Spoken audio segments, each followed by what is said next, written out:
औज़ुबिल्लाहिमिनश्शैतानिर्रजीम बिस्मिल्लाहिर्रहमानिर्रहीम। अस्सलाम वालेकुम। उम्मीद करता हूँ आप सब लोग खैरियत से होंगे। जी दोस्तों, पिछले लेक्चर में हमने एक्सरसाइज 3.4 ख़त्म किया था और इसमें जो क्वेश्चन थे वो हमने सॉल्व किए थे। आज के इस लेक्चर में हम इंशाअल्लाह ये जो हमारा नेक्स्ट टॉपिक है जो कि पेज नंबर 51 पर मौजूद है वो स्टार्ट करेंगे। तो टॉपिक क्या है? इंश्योरेंस। तो मैंने बोर्ड पर टॉपिक लिखा है, तो चलो इसको समझते हैं कि इंश्योरेंस क्या होता है और इसकी कौन सी टाइप्स है और इसमें कौन से टर्म जो है वो यूज़ होते हैं। तो डिफिनीशन मैंने बोर्ड पर लिखा है, insurance is design to protect the financial well being of a person और a company in case of unexpected loss, accident, death, fire, damage etcetera.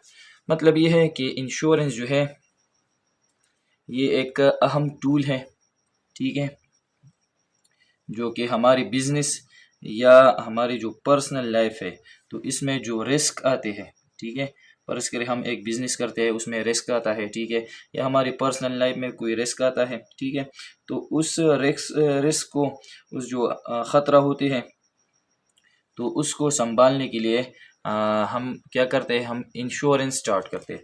तो ये फॉर एग्ज़ाम्पल मैं एक एग्ज़ाम्पल लेता हूँ। फॉर एग्ज़ाम्पल हमारे पास जो है वो एक गाड़ी है, ठीक है, हमारे पास एक कार है। तो हमें ये अंदेशा होता है या हमें ये डर होता है कि ये गाड़ी जो है ये कोई चोरी ना कर ले या इसमें खुदा न खास्ता कोई डैमेज या एक्सीडेंट ना जाए, ठीक है। तो हमें हर वक्त ये अंदेशा या ख़तरा होता है कि इसको कोई चोरी ना करे या इसमें कोई एक्सीडेंट वगैरह ना जाए, ठीक है। तो दरअसल में हम क्या करते हैं, ये जो इसमें जो डैमेज या ये अगर फ़र्ज़ करें ये गाड़ी चोरी हो जाती है तो इसका जो कास्ट प्राइस है, ठीक है, तो इसको दरअसल में रिकवर करने के लिए हम क्या करते हैं, एक कंपनी के साथ जो है वो एक कॉन्ट्रैक्ट जो है वो साइन करते हैं। कंपनी के साथ क्या करते हैं, वो एक कॉन्ट्रैक्ट जो है एक मुआहिदा साइन करते हैं, ठीक है, जिसके लिए हम क्या करते हैं, उस कंपनी को हम पेमेंट करते हैं, ठीक है, इस कंपनी को हम क्या करते हैं, पेमेंट करते हैं। वो पेमेंट हम मंथली पेमेंट भी कर सकते हैं। इसको वो कॉन्ट्रैक्ट में लिखा होता है कि आपने जो पेमेंट करनी है वो मंथली भी हो सकता है, वो जो है क्वार्टरली भी हो सकता है या ईयरली पेमेंट भी हो सकता है। तो क्वार्टरली का मतलब है 3 माह बाद हम पेमेंट भी कर सकते हैं। क्वार्टरली का क्या मतलब है, 3 मंथ्स लेटर, ठीक है, 3 माह बाद हम ये पेमेंट कर सकते हैं। तो बेसिकली हम क्या करते हैं, उस कार का जो अमाउंट है, फॉर एग्ज़ाम्पल मैं कहता हूँ कि उस कार का जो अमाउंट है वो है 8 लाख, ठीक है। तो हम क्या करते हैं, इस कार का अमाउंट हम इसमें थोड़ा कम करके हम बताते हैं कि चलो हमारी कार जो है वो इसकी प्राइस क्या है, फॉर एग्ज़ाम्पल उसकी प्राइस है 6 लाख, ठीक है। तो हम इसका जो कुछ सर्टन अमाउंट बताते हैं और फिर इस सर्टन अमाउंट के तो हम क्या करते हैं, इसकी हम पेमेंट करते हैं उस कंपनी को। वो पेमेंट हम मंथली भी कर सकते हैं, क्वार्टरली भी कर सकते हैं या ईयरली भी कर सकते हैं। तो इसकी बदौलत वो कंपनी क्या करती है, वो हमें ये इस बात की गारंटी देती है कि इसमें जो भी ख़राबी आएगी, ठीक है, इस गाड़ी में, या अगर इसकी चोरी हो जाती है या इसमें डैमेज आती है या अगर एक्सीडेंट हो जाता है और वो डैमेज हो जाता है, तो इसका जो भी लॉस होगा या जो रिस्क होगा तो इस बात की गारंटी देती है कि इसको हम क्या करेंगे, इसको हम रिकवर करेंगे और ये जो पैसे हमने लगाए इसके ऊपर तो हम इसको आपको वापस देंगे, ठीक है। तो वो जो हम पैसे लेते हैं उनसे, कंपनी से 6 लाख, तो इसके लिए हम क्या करते हैं, इसको हम मंथली या क्वार्टरली या ईयरली हम पेमेंट करते हैं, ठीक है। तो इंश्योरेंस क्या है, इंश्योरेंस जो है वो बेसिकली इंश्योरेंस जो है वो एक कॉन्ट्रैक्ट है जो कि एक पर्सन या पार्टी, हम कह सकते हैं कि ये एक बंदे या एक से ज़्यादा बंदे एक पार्टी है, तो वो क्या करता है, वो एक कॉन्ट्रैक्ट साइन करते हैं किससे, इंश्योरेंस कंपनी से। और उसमें ये मुआहिदा हो जाता है कि आपने वो फिर इंश्योरेंस कंपनी जो है वो हर एक इंश्योरेंस कंपनी का अपना रूल्स होता है कि आपने जो है ये जो हमें पेमेंट करनी है ये आपने ईयरली करना है या मंथली करना है या क्वार्टरली करना है, और पेमेंट का तरीक़ाकार भी अलग होता है। बाज़ कंपनियाँ जो है वो ज़्यादा पेमेंट मांगती है, बाज़ कंपनी कम पेमेंट मांगती है, तो इसमें कुछ टर्म एंड कंडीशन होती है, ठीक है। तो ये क्या है, ये दरअसल में एक कॉन्ट्रैक्ट है। तो यहाँ पर इसलिए हमने लिखा है insurance design to protect the financial well being, जो हमारी फाइनेंशियल वेल बीइंग को प्रोटेक्ट करता है एक पर्सन की या एक कंपनी के, in case of unexpected loss, कि इसमें जो है कोई लॉस आ जाता है, फॉर एग्जांपल एक्सीडेंट हो जाता है। तो इसकी फिर टाइप्स है, तो इसको हम बाद में पढ़ेंगे, ठीक है, इंश्योरेंस की। तो दरअसल में इंश्योरेंस का मतलब यही होता है कि ये क्या है, ये एक कॉन्ट्रैक्ट है जो कि किसी पर्सन का, किसी आदमी का या कोई पार्टीज का इंश्योरेंस कंपनी के साथ जो है वो कॉन्ट्रैक्ट एक मुआहिदा साइन होता है, ठीक है। पाकिस्तान में जो है वो कुछ कंपनियां हैं, इंश्योरेंस कंपनी होती है, जिस तरह स्टेट लाइफ इंश्योरेंस है, ठीक है। इसके बाद दूसरा भी है जुबली इंश्योरेंस। तो ये मुख्तलिफ कंपनियां हैं जो कि क्या है, इंश्योरेंस कंपनियां हैं, और ये इस बात की हम इसको कुछ पेमेंट करते हैं और ये इस बात की गारंटी देते हैं अगर इसमें कोई लॉस आ जाता है, ठीक है, तो इसको हम क्या करेंगे, इसकी रिकवरी आपको करेंगे। फिर इसके बाद जो है term use in insurance, insurance में कुछ ट्रम है जो कि यूज़ होते हैं, तो हमने इसको समझ लेना है, ठीक है। पहला है इंश्योरर। इंश्योरर का क्या मतलब है, कंपनी और ऑर्गेनाइजेशन। इंश्योरर का मतलब ये होता है जो कंपनी होती है, या इसको हम ऑर्गेनाइजेशन भी कह सकते हैं, जो हमारे पास साथ जो है वो कॉन्ट्रैक्ट साइन करते हैं, तो इसको हम क्या कहेंगे, इंश्योरर कहेंगे, ठीक है। जो कंपनी वो कॉन्ट्रैक्ट साइन करते हैं, तो इसको हम इंश्योरर कहेंगे। फिर इसके बाद है इंश्योर्ड या इंश्योरेंट भी कह सकते हैं। तो इसका मतलब ये है पर्सन और parties who want to recover losses. Insured या इंश्योरेंट का मतलब वो बंदा है या वो पार्टीज है जो कि कंपनी के साथ जो है वो कॉन्ट्रैक्ट साइन करते हैं, तो कंपनी को हम इंश्योरर कह सकते हैं, ठीक है। और जो ये कॉन्ट्रैक्ट साइन करते हैं कंपनी के साथ, तो इसको हम क्या कहेंगे, इंश्योर्ड या इंश्योरेंट। तो वो एक पर्सन भी हो सकता है, या इसके अलावा पार्टीज की सूरत में वो भी हो सकती है। तो वो क्या क्या चाहते हैं कि हमारा जो लॉसेस है वो दरअसल में क्या हो जाए, वो रिकवर हो जाए। फिर इसके बाद है इंश्योरेंस कंपनी का एक पॉलिसी होता है, ठीक है, तो इसको हम इंश्योरेंस पॉलिसी कहते हैं। तो इंश्योरेंस पॉलिसी क्या है, contract sign between insurer and insurant. तो ये वो पॉलिसी जो कि इसमें हम क्या कर सकते हैं, वो जो मुआहिदा हमारा होता है, ठीक है, तो वो साइन होता है किसके दरमियान, इंश्योरर, उस कंपनी और उस बंदी के दरमियान जो है वो कॉन्ट्रैक्ट साइन होता है, तो इसको हम इंश्योरेंस पॉलिसी होता है कहते हैं। इस इंश्योरेंस पॉलिसी में पूरा डिटेल होता है कि हमने जो पेमेंट करना है वो कितने वक्त के लिए करना है, ठीक है, और इसका पेमेंट जो है वो कितना करना है, साल में करना है या ईयरली करना है या मंथली करना है, ठीक है। तो इसमें वो सब पॉलिसीज़ मौजूद होती है। फिर उसके बाद है प्रीमियम।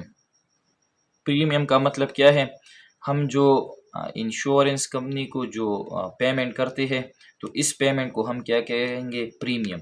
तो प्रीमियम का मतलब है द अमाउंट पेड बाय इंश्योरेंट, जो अमाउंट इंश्योरेंट, ठीक है, जो कि द अमाउंट पेड बाय इंश्योरेंट या इंश्योर्ड या जो इंश्योरेंट जो होता है, वो पर्सन जो अमाउंट पे करता है उस कंपनी को, तो इस अमाउंट जो हम पेमेंट करते हैं, तो इसको हम प्रीमियम कहते हैं, या इसको हम पीरियोडिक इंस्टॉलमेंट भी कह सकते हैं, क्योंकि हमारा जो इंस्टॉलमेंट होता है कंपनी को, तो वो पीरियड वाइज होता है, मतलब मंथली होता है, ठीक है, या ईयरली या क्वार्टरली, तो इसको हम पीरियोडिक इंस्टॉलमेंट भी कह सकती है, ठीक है। फिर है मैच्योरिटी। मैच्योरिटी क्या है, time period agreed between insurer and insurant. दरअसल में मैच्योरिटी का मतलब ये है कि परस करें हमारे इंश्योरेंस कंपनी के साथ एक कॉन्ट्रैक्ट साइन होता है और हमें इसमें ये पॉलिसी में ये है कि आपने जो है आपने 5 ईयर जो है वो पेमेंट करना है, ठीक है। तो इस जो हमें ये जो टाइम पीरियड गिवन है कि आपने 5 ईयर के लिए या 10 ईयर के लिए आपने पेमेंट करनी है, तो इस जो टाइम पीरियड उस पॉलिसी में गिवन है, तो इस टाइम पीरियड को हम क्या कहेंगे, मैच्योरिटी। तो डिफिनीशन ये है, time period agreed between insurer and insurant. जो इंश्योरर कंपनी और उस बंदी या पार्टी के दरमियान जो टाइम पीरियड एग्रीड होता है कि आपने इतनी टाइम पीरियड के लिए पेमेंट करनी है, तो इस टाइम पीरियड को हम क्या कहेंगे, मैच्योरिटी कहेंगे। फिर इसके बाद जो है इंश्योरेंस की दो टाइप्स है जो हमें गिवन है, ठीक है, बुक में। तो अब हम इसको पढ़ेंगे। अब इसके बाद जो है इसके टाइप्स की तरफ आते हैं। तो इंश्योरेंस का डिफरेंट टाइप्स होते हैं, लेकिन यहाँ पर हम सिर्फ दो टाइप्स पढ़ेंगे। एक है लाइफ इंश्योरेंस और दूसरा है व्हीकल इंश्योरेंस, ठीक है। तो लाइफ इंश्योरेंस क्या है? Insurance that page for medical expenses. Life insurance का मतलब ये है कि एक ऐसा इंश्योरेंस जो मेडिकल पर्पस के लिए यूज़ हो जाता है, ठीक है। लाइफ इंश्योरेंस में क्या होता है, फॉर एग्ज़ाम्पल एक शख्स है जो एक कंपनी के साथ ये मुआहदा करता है कि आप मतलब इसका कंपनी के साथ इसका ये मुआहदा होता है कि या एक कॉन्ट्रैक्ट उसके साथ साइन होता है, ठीक है। हम इस तरह कह सकते हैं कि एक कॉन्ट्रैक्ट जो है वो साइन होता है और वो बंदा क्या करता है, वो शख्स उस कंपनी को जो है वो पेमेंट करता है, जिसको हम क्या कहते हैं, प्रीमियम। हम क्या कहते हैं, प्रीमियम। तो उस कॉन्ट्रैक्ट में लिखा होता है कि आपने जो पेमेंट करना है, फॉर एग्ज़ाम्पल कितने ईयर करना है, 10 ईयर जो है वो पेमेंट आपने करना है, ठीक है। तो वो जो शख्स होता है वो इसको पेमेंट करता है और हम कहते हैं फॉर एग्ज़ाम्पल कि आपने ईयर में जो है 4000 रुपी, या हम चलो कह सकते हैं कि आपने 3000 रुपी जो है वो पेमेंट करनी है। तो वो बंदा जो है, वो शख्स हर साल में 3000 रुपये इंस्टॉल करते हैं, या हर साल जो है 3000 रुपये जो है वो पेमेंट कर देता है उस कंपनी को। और इसके बदले में कंपनी क्या करती है, इसका जो भी मेडिकल पर्पस या मेडिकल एक्सपेंसेस होती है, जिसमें अगर वो बीमार हो जाए, ठीक है, या इसको कोई डिसेबिलिटी आ जाए, तो वो सारा ख़र्चा क्या करती है, वो फिर वो इंश्योरेंस कंपनी ही उठाती है, ठीक है। In life insurance company in life insurance company पे बैक। अब लाइफ इंश्योरेंस इंश्योरेंस में कंपनी क्या करता है, पे back an amount including the original amount and the profit called bonus after maturity level. अब फॉर एग्जांपल अगर इस तरह हो जाता है कि इसके लिए क्या करता है कंपनी कि आपने 10 साल में जो है वो 3,000 रुपये पेमेंट करनी है हर साल में, ठीक है। और ये पेमेंट के कितने वक्त का जारी रहेगा, 10 साल के लिए। अब वो 10 साल के लिए वो पेमेंट कर देता है, ठीक है। और उसका जो इंश्योरेंस जो है उसने बताया कि क्या है, फॉर एग्ज़ाम्पल 8 लाख रुपये है।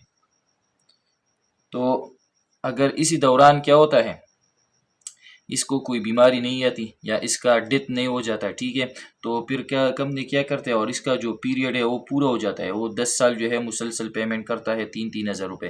तो इसका जो पीरियड पूरा हो जाता है और इसको कोई डेथ या बीमारी नहीं आती, ठीक है, मतलब उसने कंपनी से कोई इंश्योरेंस नहीं लिया होता इस 10 सालों में, तो फिर कंपनी क्या करते हैं, उसको ये जो पेमेंट है, ये जो क्या है, ओरिजिनल अमाउंट, ये बीपी पे करता है 10 साल बाद, और इसके ऊपर जो प्रॉफिट जो मुनाफा आता है, हम इसको क्या कहते हैं, बोनस। तो वो भी इसके साथ वो भी इसको दे देता है, ठीक है।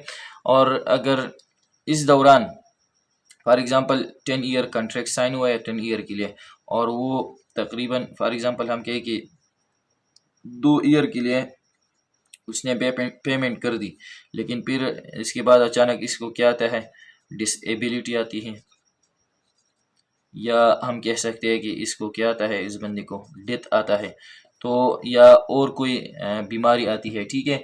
तो फिर कंपनी क्या करती है, इसको वो 8 लाख रुपए दे देती है, ठीक है। अगर इसको डिसेबिलिटी आती है या इसको डेथ आता है तो इसको फैमिली को वो क्या करती है, वो 8 लाख रुपए जो इंश्योरेंस में लिखा है उस पॉलिसी में, वो 8 लाख रुपए इसको दे देते हैं, ठीक है। और इसने पेमेंट कितना किया है, 2 ईयर मतलब 6000, अगर एक पेमेंट 3000 का हो तो इसने 6000 पेमेंट किया है, लेकिन इसको फिर क्या देते हैं, डिसेबिलिटी की सूरत में या डेथ की सूरत में इसको 8 लाख रुपए दे देती है, ठीक है। और वो जो कॉन्ट्रैक्ट है वो फिर इसके बाद क्या होता है, ख़त्म होता है, मतलब इसके बाद वो कोई पेमेंट नहीं कराएगा, ठीक है। तो अगर पेमेंट का टाइम पूरा हो जाता है और इसको कुछ नहीं होता तो फिर इसके ऊपर इसको बोनस भी देता है और वो पैसे भी देते हैं।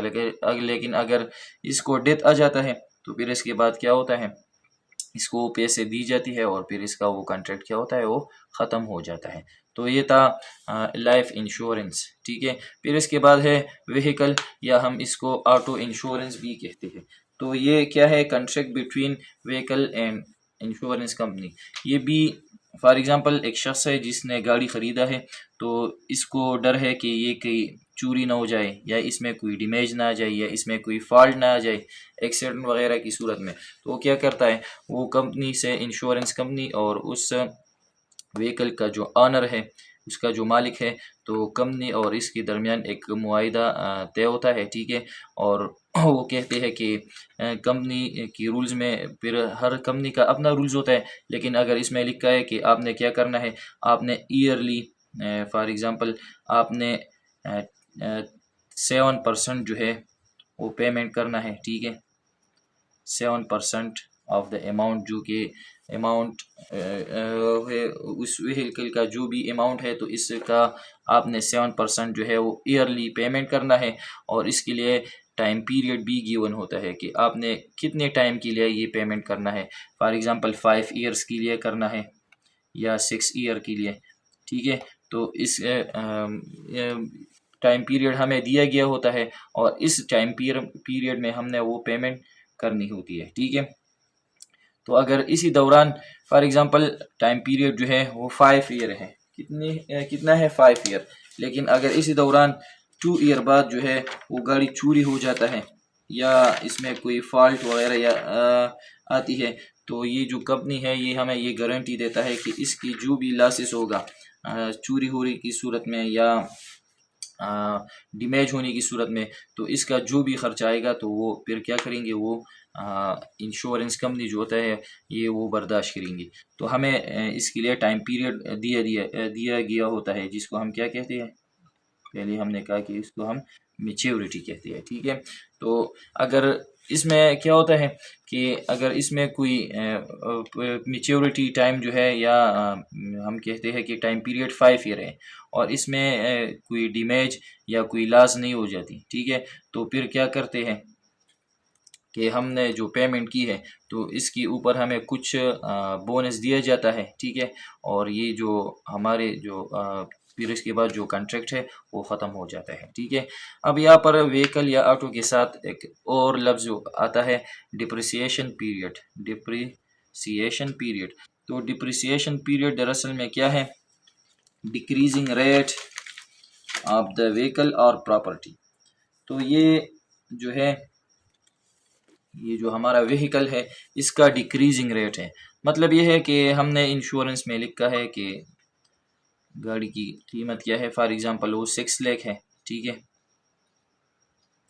तो अगर इसमें 1 साल गुजर जाए तो हमें पता है कि जब गाड़ी का वक्त गुजरता है तो इसमें कीमत में क्या आती है, वो चलता है तो इसकी कीमत में कमी आती है, ठीक है। तो हर साल जो है कंपनी इसमें कमी लाता है और इस कमी को हम क्या कहते हैं, डिप्रिसिएशन रेट।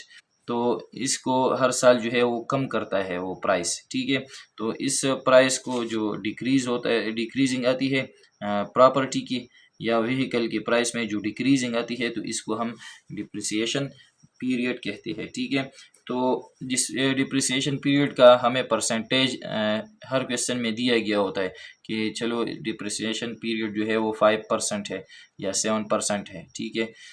तो अगर जिस क्वेश्चन में डिप्रिसिएशन पीरियड नहीं होता तो इसमें हम फिर क्या कहते हैं, इसमें हम 10% जो है वो कंसीडर करते हैं, ठीक है, ईयरली, कि ईयरली इसमें कितना डिक्रीज आएंगी इसकी वैल्यू में, इसकी कीमत में कितना डिक्रीज़ आएगी, वो 10% आएगी। अगर जिस क्वेश्चन में डिप्रिसिएशन पीरियड का रेट दिया गया होता है तो फिर ठीक है, लेकिन अगर जिस क्वेश्चन में नो, तो इसमें हम क्या कहते हैं, डिप्रिसिएशन रेट जो है वो 10% लेते हैं। तो डिप्रिसिएशन रेट दरअसल में क्या है, जो कि इंश्योरेंस में जो रेट लिखा है, जो प्राइस लिख के है, तो इसमें कमी को हम क्या कहते हैं कि इसकी प्राइस में जो कमी आती है ईयरली, ठीक है, तो वही को इसको हम क्या कहेंगे, डिप्रिसिएशन पीरियड, ठीक है। तो ये था इंश्योरेंस और इसके दो टाइप्स, तो इसको हमने पढ़ लिया। उम्मीद करता हूँ ये आप लोग सब लोगों को समझ आ गई होगी। इंशाल्लाह इसके बाद हम जो नेक्स्ट एक्सरसाइज है 3.5 वो स्टार्ट करेंगे। थैंक्स।